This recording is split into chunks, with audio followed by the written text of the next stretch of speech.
Ilang buwan na kitang hindi nakikita mula nang dalhin kami dito ni nanay. Hindi ko man lang nasabi sa'yo na mahal kita. Faith, hindi ako naging matapang para masabi ko sa'yo ang totoong nararamdaman ko eh. Huwag kang mag-alala ha. Hintayin mo ako, Faith. Nagawa ako ng paraan para makasama kita dito. Mahal na mahal kita.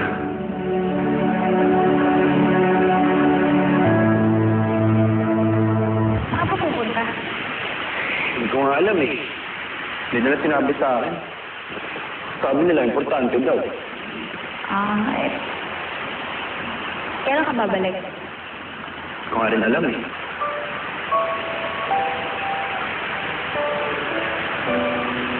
Mamimiss kita.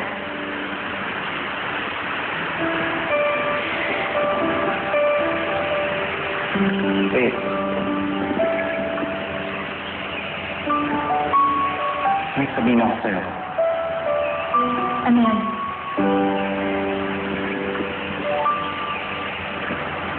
Mag-ingat ka lagi ah.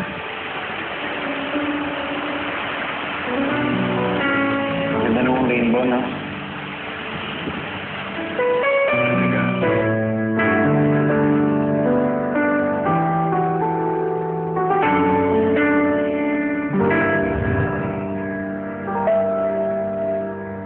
Mabubuting tao sina Helen at Tollins. Nararapat lang na mapabilang sila sa Project Genesis. Naniniwala ako sa'yo, Isaac. Pero alam mo din na meron tayong rules at criteria na dapat sundin. I've learned this the hard way nung nag-request ako para kay Father Matt. Sa ngayon, wala akong magagawa para sa mga kaibigan mo. Sana maintindihan mo, Isaac. Madam President! Sige, Isaac. Madam, Okay lang. Okay lang. Andy? Bakit? Gusto ko lang po sana itanong, pwede po ba akong makalabas dito sa holding facility? Andy, you're crucial sa success nitong Project Genesis. Maraming taong gustong makasama dito. Isa ka sa mga maswerte na nakasama sa listahan. Halika na! Halika na! Ano ka ba? Saan ka ba nagpupunta ng bata ka? Alis na tayo! Ano ka ba? Saan ka ba nagpunta? Nagpaalam na ako, Faith. Saan ba talaga tayo pupunta na eh? Saka, gano'n katagal tayo dun? Hindi kayo babalik dito ng nanay mo, Mr. Dimano. Ha? You have been pre-selected para makasali sa Project Genesis. Project Genesis? Ano yun? Sa itong project na may siguro ang kaligtasan ng mga tao. Kaligtasan? Para saan? Kasi malalapit na pagkakos ng mundo. At salamat yan sa utak mo, anak. Sa talino mo. Maliligtas tayo.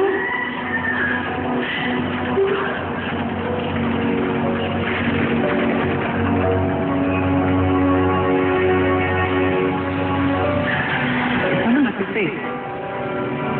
Yung lola niya. Yung mga kapitbahay natin. Paano sila? Anak, tayo lang napili.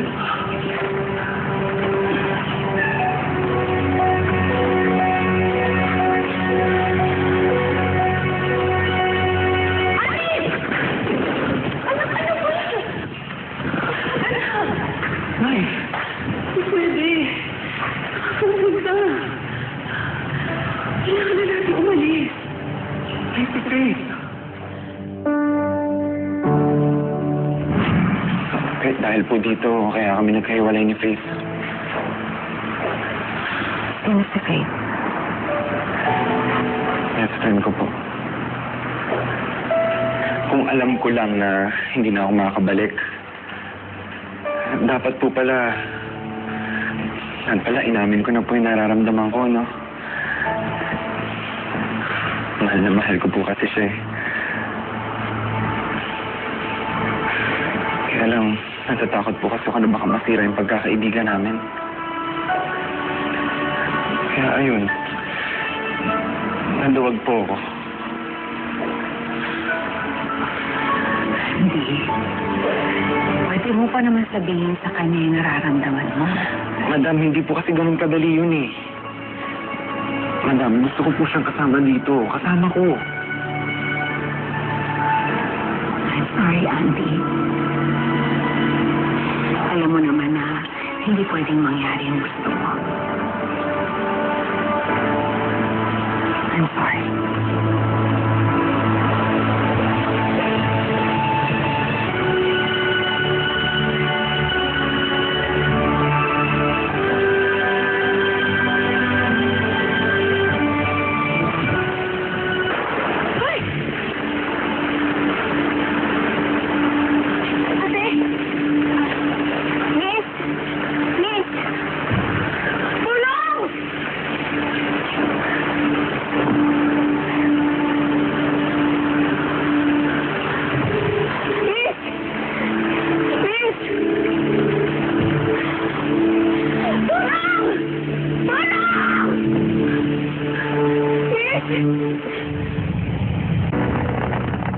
Bumalik po ako dun sa lugar kung saan ko siya naabutan. Pero wala na po akong nakitang kahit na anong gamit niya para malaman man lang natin kung anong pangalan niya.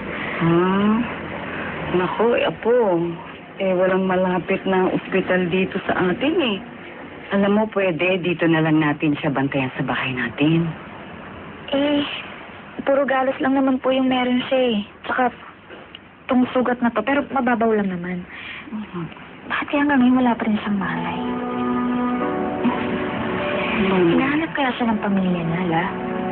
O sadyang iniwan siya doon para na lang mamatay? Hindi naman siguro.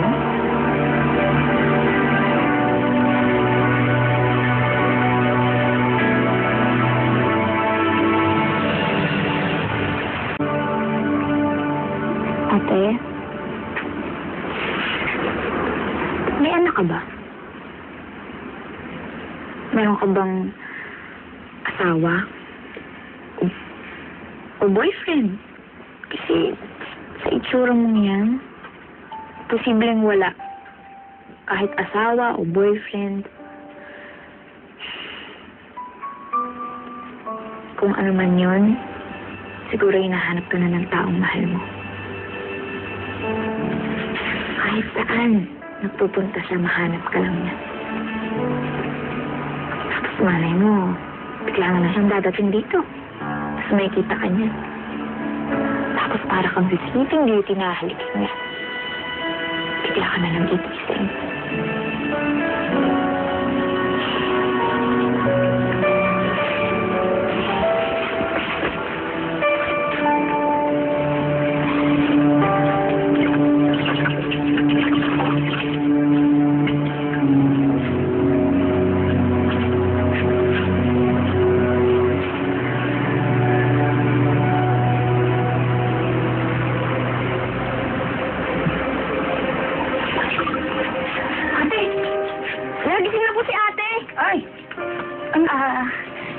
Ate, ano pong pangalan ka? At saka ano pong ginagawa niya dun sa gilid ng daan? Ate. Neng?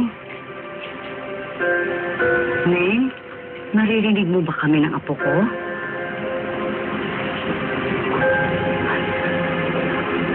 Na?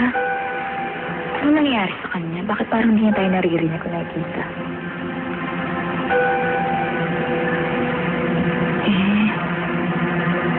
Tulala siya eh. Faith, babalikan kita dyan. Isasama kita dito sa Genesis. Huwag mo lang akong balikan, Andy. Baka mapahama ka lang. Huwag ka mag-alala. Mag-iingat ako, ha? Tatayin lang kayo mga gwardya. Basta kailangan magkita tayo. May sasabihin ako sa'yo. Andy! Teka lang. Saan ka pupunta? Sa takas siya ba naman, ano? Ano ka ba naman, anak? May, wala na po kasing paraan para magkita kami ni Faith. Faith? Pwede ba, anak? Kalimutan mo na si Faith. Hindi na kayo pwede magkita. Hindi, Nay. Kailangan ko siya iligtas. Nay, kailangan makasama ko siya bago mahuli ang lahat. Kaya ganyan ako, Nay. Please. Nay. Andy, ano ka ba? Napasukan ba ng hangin yung utak mo, ha? Ano ka ba? Kahit pumayag ako, hindi ka na nila papayagan lumabas dito. At Napakadelikado na para sa'yo. Anak naman, makinig ka. Huwag mo naman ibuhos ang buhay mo para lang sa kaibigan mo. Nay, hindi ko lang naman siya basta... Hindi ko lang siya basta kaibigan, Nay. Nay, mahal ko po siya.